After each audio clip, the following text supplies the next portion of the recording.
me présente donc Christophe Terling, psychologue et ingénieur de projet en promotion de la santé dans un centre thermal, en cours de développement d'une application mobile aussi de type Serious Game, éducation, promotion santé, en parallèle de la validation du DU Apprendre par le jeu de Lille cette année. Et que ce soit dans le secteur du thermalisme ou de la promotion de la santé ou dans tout autre secteur, tout autre domaine de vie, on a besoin entre autres d'inspiration. Et ça tombe bien parce que c'est ce dont il sera question durant les 30 prochaines minutes avec Annick Bertrand et Nathalie Gauthier, qui, je le sens, je le sais, seront hautement nous inspirer à travers la présentation de l'Aspire Game. Annick et Nathalie, c'est à vous. Merci bien. Mais je vais juste peut-être préciser que c'est bien Sophie et non Nathalie. Et Nathalie est en souffrante et donc ma collègue Sophie D'accord, viendra faire ok, cette très bien. présentation avec moi. Voilà, donc Sophie et moi allons vous présenter le jeu Inspire Game. Donc c'est un jeu qui a été imaginé dans le cadre du DU Apprendre par le jeu, donc qui a été imaginé vraiment dans ce processus, mais il a été créé, mis en place par l'équipe Formaform, donc il y a un partenariat belge. Nous sommes belges, donc il y a un partenariat belge entre différentes institutions publiques en charge de la formation initiale et continue des formateurs et qui a été dessiné par Nathalie Gauthier, donc qui devait faire cette présentation avec moi. Donc voilà, je vais laisser Sophie prendre la main pour la suite de la présentation. Bonjour, vous m'entendez? Oui. Bonjour. Oui, Sophie. Ça, Bonjour. parfait. Donc, nous allons donc vous présenter le jeu Inspire Game qui a été en fait conçu et donc comme Annick l'a dit lors du DU, mais que nous avons utilisé lors du salon Inspiralia. Alors, Inspiralia, c'est un salon de la formation qui a été organisé conjointement par Formanam et par Formaform. Et ce salon, en fait, donc, c'est 220 personnes qui ont participé à un éventail de 50 activités différentes, réparties en stands, en ateliers, en conférences. Alors, le but de ce salon, c'était bien évidemment d'avoir un moment de rencontre, d'échange, de découverte pour les acteurs de la formation, mais aussi de proposer un format moins classique, plus original et surtout beaucoup plus engageant. D'où l'idée de proposer un jeu collaboratif comme fil rouge tout au long de la journée. Alors là, vous avez une vue du plateau de jeu. Et donc, ce plateau de jeu se compose de 4 zones cagnottes, une par équipe, chaque équipe étant représentée par une couleur différente, et une zone centrale qui, elle, est composée de 5 hexagones représentant les 5 thèmes qui étaient abordés dans les différents stands d'ateliers et conférences. Et chaque thème, comme vous pouvez le voir, se voit aussi attribuer un motif qu'on l'on va retrouver aussi dans les hexagones de couleurs. Alors, il y a donc 4 équipes qui vont s'affronter pendant toute la journée. Le but du jeu, c'est donc de coloniser les différentes zones thématiques qui sont au centre du plateau de jeu. Alors, les thèmes qui étaient cette année-ci au Salon Inspiralia, mais c'était le jeu, l'inclusion, le numérique, la communication et l'intelligence collective. Alors pour ça, à son arrivée, chaque participant reçoit un badge de couleur qui va déterminer l'équipe dans laquelle il appartient. À 3 moments de la journée, le maître de jeu, ici en l'occurrence c'était Annick, prend une photo du plateau et comptabilise les zones qui ont été colonisées par les différentes équipes. Et donc, l'équipe qui aura comptabilisé le plus de zones colonisées sur l'ensemble de la journée sera déclarée la gagnante. Alors, le déroulement du jeu, le jeu se décompose en 2 phases, une phase solo, individuelle, et une phase en équipe, donc la collective. Pour la partie solo, chaque participant, qui a donc reçu un badge de couleur et un carnet, gagne des points lorsqu'il visite des stands, participe à des ateliers ou à des conférences. Les points gagnés sont évidemment liés à une des 5 thématiques du plateau de jeu. Et suivant l'activité suivie, Le nombre de points varie de 1 à 3. 1 pour les stands, 2 pour une conférence et 3 pour un atelier.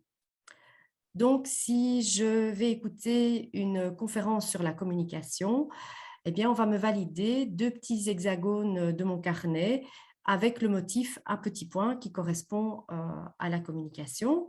Si je participe à un atelier, ben là, on va me valider 3 hexagones avec le motif à rayures. Et si je visite un stand sur l'inclusion, eh bien là, on va me valider un hexagone avec le motif des petits cercles. Ensuite, pour la partie en équipe, les participants doivent se rendre au plateau de jeu.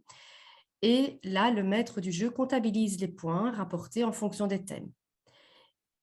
Ces points pourront soit rester dans la partie cagnotte ou être dépensés pour coloniser une zone. Alors évidemment, ça ne s'arrête pas là, ce serait trop facile. Il y a aussi la possibilité de gagner des points supplémentaires en participant à des défis. Alors, à tout moment de la journée, quand ils le veulent, les participants peuvent relever des défis pour faire gagner plus de points à leur équipe. Et en fait, à plusieurs endroits du salon, on avait disposé des nudges. Et à chaque fois qu'un participant relève le défi du nudge, il doit se prendre en photo et apporter cette preuve au maître du jeu qui va comptabiliser les points supplémentaires. Alors, dans les nudges, on avait un mur Facebook, mais physique, où on devait aller mettre un petit commentaire. Il y avait un photomaton, donc prendre une photo sympa au photomaton. Il y avait aussi un livre d'or et aussi avec des ballons, mettre sur un petit carton quelle était la prochaine étape, ce qu'on s'engageait à faire dans les semaines, dans les mois qui arrivaient en fonction de ce qu'on avait découvert au salon. Voilà. Alors ensuite, on a... Les petites cartes chance aussi. Ah oui, pardon, j'ai oublié. Alors, donc aussi, autre possibilité pour pimenter le jeu, ce sont les cartes chance. Et donc là, elles peuvent aussi rapporter des points supplémentaires, mais aussi faire perdre toute une zone envahie à l'équipe. Donc, c'est au risque et péril des participants de tirer une carte chance.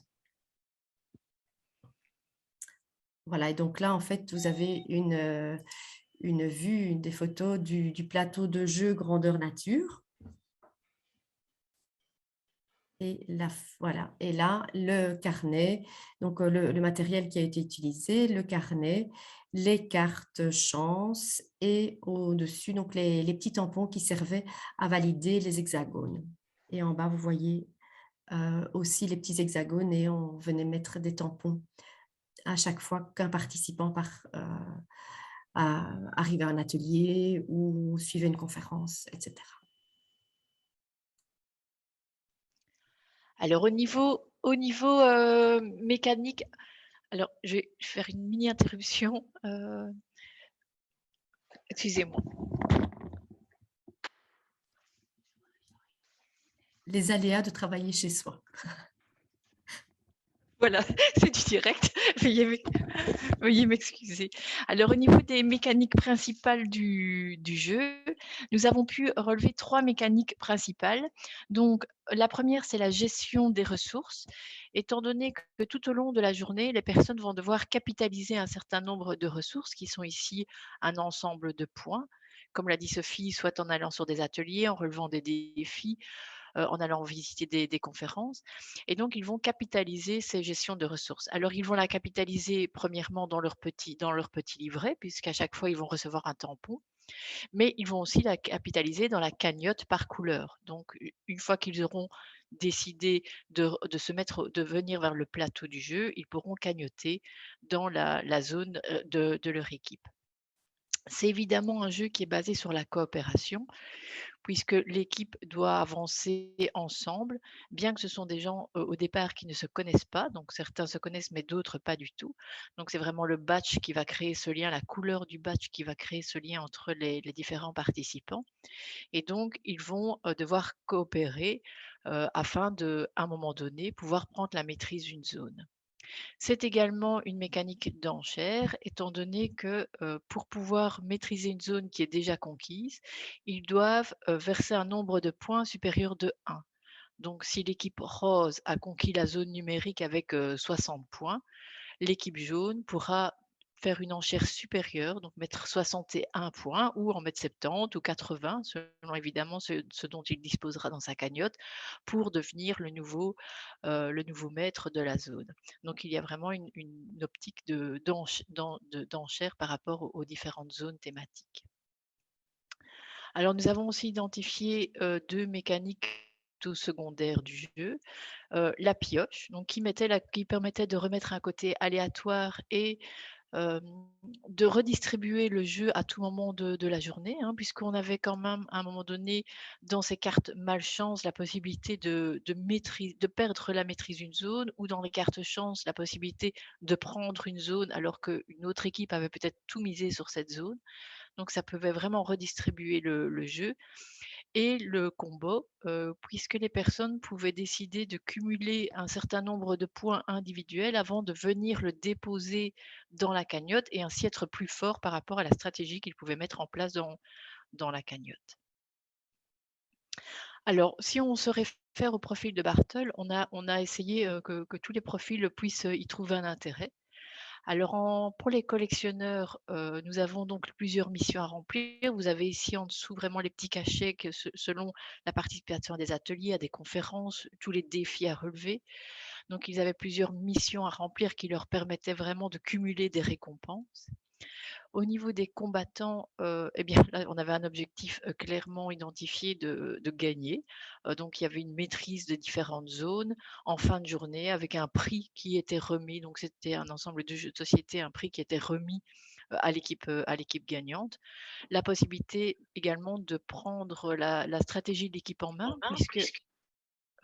puisqu'à un moment donné, vous aviez la cagnotte qui était la cagnotte de l'équipe, et n'importe qui, évidemment, de cette équipe pouvait décider de miser sur une zone. Et donc, effectivement, pendant la journée, j'ai vu des profils se dessiner de personnes qui voulaient vraiment maîtriser cette stratégie et pratiquement rester à côté de moi tout au long de la journée pour être sûr de pouvoir miser sur la zone qu'ils désiraient.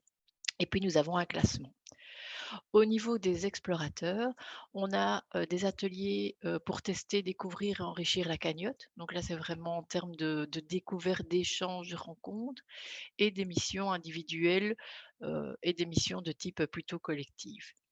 Et enfin, les joueurs sociaux, qui étaient quand même les joueurs favorisés dans le jeu que nous avons proposé. Avant tout, c'est un immense jeu collaboratif, puisque toute personne pouvait vraiment participer de façon un peu plus en retrait ou de façon vraiment très impliquée dans ce jeu. La découverte d'une équipe, donc ce qu'on a vu, c'est que non seulement ça crée des liens entre les personnes d'une même couleur de badge, hein, puisqu'elles devaient parfois dialoguer pour savoir si elles misaient ou pas, mais ça brisait aussi la glace. Elles allaient beaucoup plus facilement dans les stands, chercher de l'information, puisqu'elles avaient quand même envie d'avoir ce petit cachet, et donc le dialogue s'est installé plutôt que dans un salon classique où on passe devant les stands, où on essaye de piquer le petit bic ou autre. Et là, il y avait un vrai dialogue qui s'est installé, et donc ça, c'était vraiment peut-être une plus-value que nous n'avions pas identifiée au départ, mais qui est finalement devenue la plus-value la plus intéressante de ce jeu, et des échanges facilités entre les participants. Donc, au niveau du matériel du jeu, donc ça nous l'avons déjà vu, et la plus-value de ce jeu. Donc, alors on a mis un jeu d'événements point d'interrogation, parce que je ne pense pas, nous ne pensons pas que ce type de catégorie existe, et pourtant c'est comme ça que nous aurions envie de placer ce jeu. Étant donné que c'est un jeu qui s'adapte au contenu, et c'est là sa vraie force, c'est qu'il n'y a pas de contenu identifié. Et donc vraiment, il peut s'adapter à n'importe quel colloque, il peut s'adapter à n'importe quel salon, puisqu'il va se reposer sur les contenus qui vont alimenter ce colloque, ce salon, ces journées thématiques. Et donc vraiment, c'est un jeu qui va pouvoir s'intégrer très facilement. La mécanique est suffisamment huilée, rodée, que pour s'intégrer à n'importe quelle configuration. C'est un jeu qui crée du lien entre les participants, donc vraiment entre les participants au salon, mais aussi entre les participants et les personnes qui viennent présenter un produit, un projet, activité. C'est un jeu qui donne envie d'explorer, de découvrir. Puisque quand on voit qu'il y a plusieurs défis, différents, eh bien, on a quand même envie d'aller, voir, l'un et l'autre défi et donc de réaliser finalement des activités qui, au départ, ne nous auraient peut-être pas attirés nécessairement et c'est un jeu qui rassemble et qui permet à chaque profil, de trouver son compte ou en tout cas, de permettre à chacun de s'engager dans le jeu, même si bien entendu, il y a eu des niveaux d'engagement, très différents.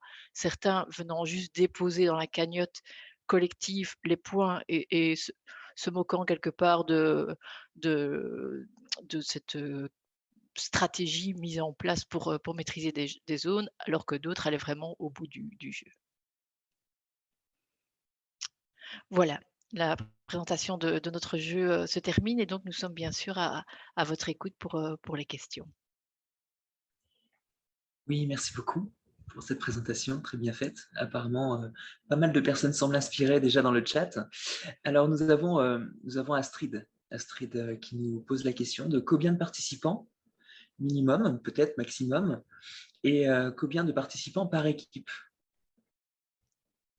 pour Alors ce au jeu? niveau des participants, maximum, nous avons testé avec 220 et ça s'est vraiment passé, de façon très fluide. Donc on n'a pas c'est la seule fois où on l'a testé, donc il est difficile de dire un maximum, mais je pense qu'on pourrait monter au-delà de 220 assez facilement. Le tout étant, donc vous avez vu que le tableau de jeu était un tableau géant.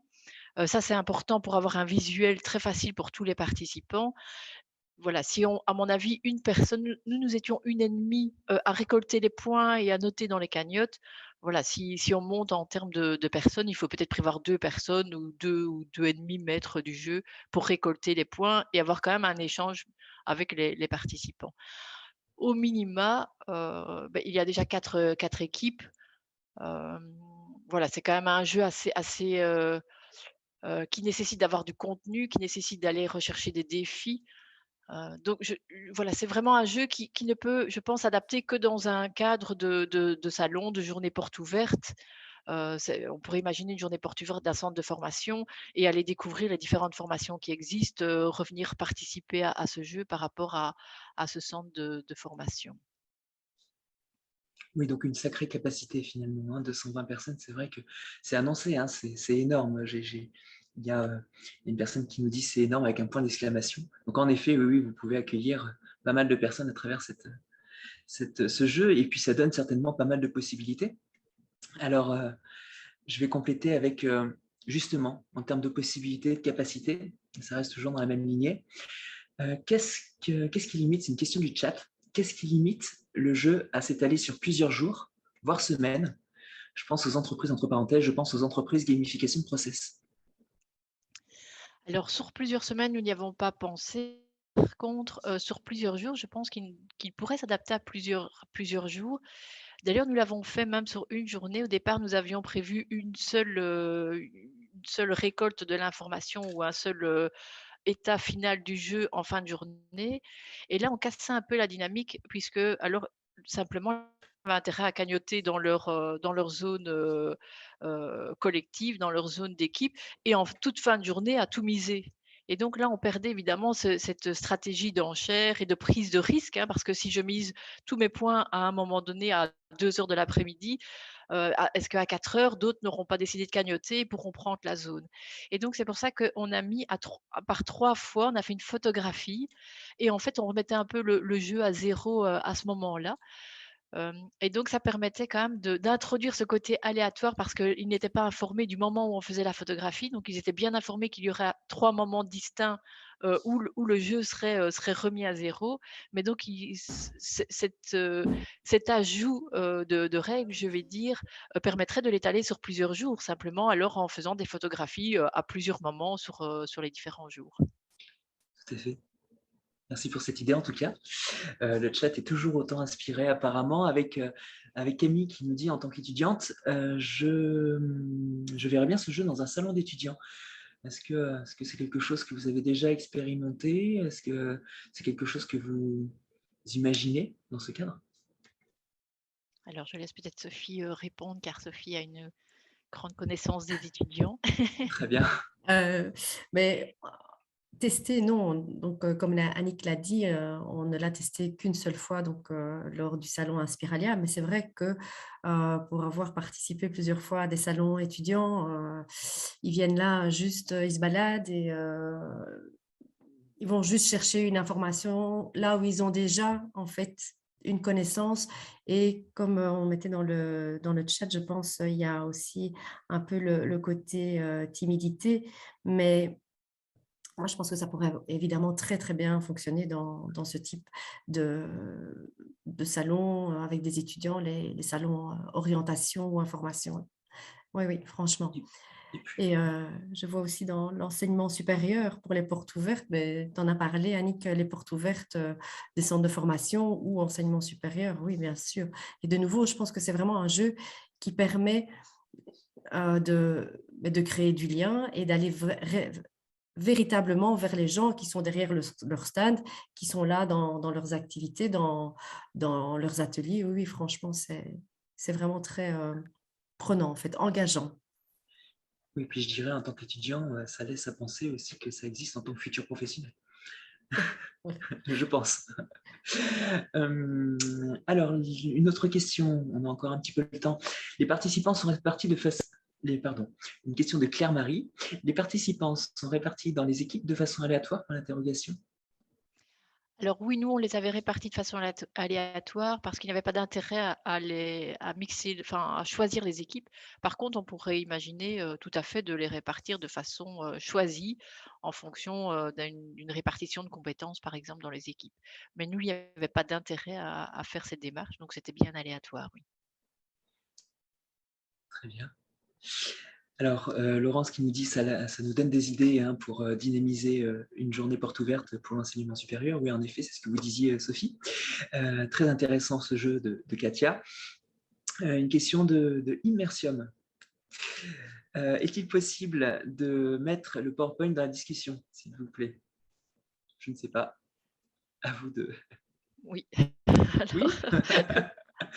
Alors, le partager sans aucun souci. Oui, bon, bah, très bien, parfait. Le tout est de trouver avec Zoom. Comment... D'accord. Vous voyez, je chipote un petit peu Alors, avec oui, Zoom, oui, mais, oui. mais le partager Alors, sans aucun souci. Et d'ailleurs, alors j'ai après. vu, pour répondre aussi en Creative Commons, bien sûr, tout ce qu'on produit, on est vraiment pour le partage, donc avec grand D'accord. plaisir pour le partager. D'accord. Donc, en termes de connaissances techniques, compétences techniques, je ne serai pas forcément en mesure de vous aider, mais je vais laisser aussi la possibilité à mes collègues du DU de vous aiguiller. Votre jeu est-il en Creative Commons? Alors, je ne connais pas ce terme. Je ne sais pas pour vous. Oui, oui, c'est la Ça me licence fait... Creative Commons et donc c'est Ok. effectivement le partage et donc un partage sous les mêmes conditions. Donc qu'il soit, nous on le partage sous les mêmes conditions, donc qu'il soit, si on apporte une modification, qu'il soit à nouveau partagé, il ne peut pas être évidemment mis dans le commerce. Mais donc oui, oui, on envisage bien le partage en Creative Commons. D'accord, très bien. On a encore 5 petites minutes de partage, questions-réponses, avant que je laisse la parole à Sadia. Donc, des manuels, génial. Ça donne des regrets de ne pas avoir été là pour participer. Bien. On refait une mini page de pub, on recommence C'est ça. Inspiralia en octobre de Parfait. l'année prochaine. Il va falloir y penser. Alors, du coup, le prix est un jeu à l'équipe gagnant ou un jeu par participant de l'équipe gagnant? Donc il y avait les deux. Donc il y avait de toute façon un prix de participation. Et ensuite, donc l'équipe gagnante, malheureusement, on ne pouvait pas remettre un prix financièrement, on ne savait pas assumer un prix, un gros prix. Et donc, dans l'équipe gagnante, on a pêché au sort 5 personnes qui ont reçu un jeu de société. Et donc, ça à chaque fois pour chaque zone. Donc, voilà, c'était quand même un certain nombre de personnes qui ont pu recevoir un jeu de société. Mais tous avaient reçu un prix, évidemment, de participation. D'accord, très bien, parfait. Alors, j'ai Sadia, hein, toujours avec ce partage de présentation PowerPoint, hein, c'est très demandé. Donc oui, en effet, Sadia, je te réponds parce qu'on a déjà eu cette question. On a Marc-Olivier aussi qui nous pose une question. Est-ce que tous les visiteurs du salon ont participé à ce jeu? Alors, est-ce que tous les visiteurs du salon ont participé au jeu? Oui. Alors, Voilà. Est-ce que c'est effectivement, obligatoire? Est-ce que... non, alors, Non, je pense pas. c'était pas obligatoire, mais disons que le prix de participation, lorsqu'on remettait son petit carnet à la fin, s'il y avait au moins un cachet, donc c'était une très faible participation, on recevait ce prix de participation. Et on a récolté un très, très grand nombre, alors sans doute pas 100%, mais on était bien dans les 80-90% de carnets récoltés et la plupart avaient plus qu'un cachet. Donc oui, il y a eu vraiment une très grande participation. Après, au niveau de l'engagement vraiment en termes de jeu, certains venaient juste déposer les points et d'autres allaient plus loin dans le jeu. Mais en tout cas, ça a fonctionné pour le fait d'aller récolter les points et de favoriser cette envie de découverte. D'accord, très très bien. Donc un taux de participation quand même assez élevé. Oui. Très très Après, il bien. y avait des bons chocolats belges à gagner. Mais bien sûr, toujours mettre une petite friandise. C'est très utile. Allez-vous, ça sert en mécanique de jeu aussi, on n'y pense pas. Allez-vous proposer une version customisable, Creative Commons encore une fois. En fait, quelle est la roadmap? Alors, je ne sais pas si, je sais pas ce que, je sais pas si vous avez défini une conception de la roadmap par rapport à votre jeu. Non, notre objectif était d'aller au bout enfin de ce jeu qui avait été imaginé en DU Apprendre et de le tester. Voilà, on va certainement après y revenir, mais pour l'instant, ce test, Sophie, je ne pense pas qu'on ait d'autres pistes pour l'instant avec ce Pour jeu. l'instant, non, mais faisons-nous confiance. Oui. Très bien, très bien, parfait. Bonne intention.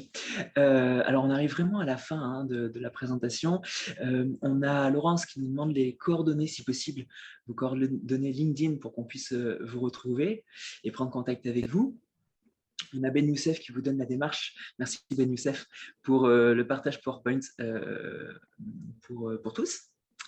J'ajouterais simplement peut-être une petite question de fin qui serait en termes de... Alors, vous l'avez déjà un petit peu exprimé, puis on voit bien que dans le chat, ça inspire. Mais si vous aviez peut-être des exemples d'anecdotes ou des exemples assez globaux d'appréciation de votre jeu, des retours directs faits par les personnes directement par les salons, ou j'imagine positifs, bien sûr. Est-ce que vous auriez quelque chose en termes de... Vous avez parlé de taux de participation, là, le taux d'appréciation.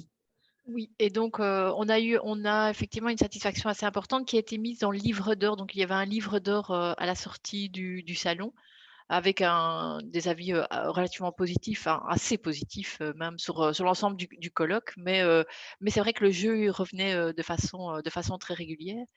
Et puis il était assez amusant aussi de voir des personnes qui avaient du mal de quitter la table de jeu, qui couraient vite au stand ou qui couraient vite à l'atelier pour revenir, pour être sûr qu'on n'ait pas misé à leur place sur une cagnotte.